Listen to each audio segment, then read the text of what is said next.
Pedro Pangua é un de los gaiteros asturianos que destaca pola súa formación dedicada tamén a la enseñanza de muchos de los músicos más mozos de Asturias. Asina Pangua, que tiene el título de profesor na especialidad de guitarra por Conservatorio Superior Martínez Torner d'Ubieu y el diploma del curso de maestro gaiteru de la Consellería de Educación y Cultura dende el año 1991, y é profesor de gaita y percusión tradicional en las escuelas municipales de música de llanera y na Escuela de Asturianía del Consello de Comunidades Asturianes.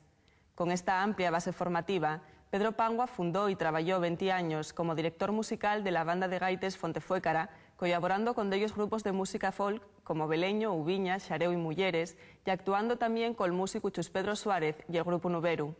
Además, este gaiteru tiene imprentado el so saber en abundantes grabaciones discográficas y DVDs, así como en extremadas publicaciones especializadas sobre la música asturiana.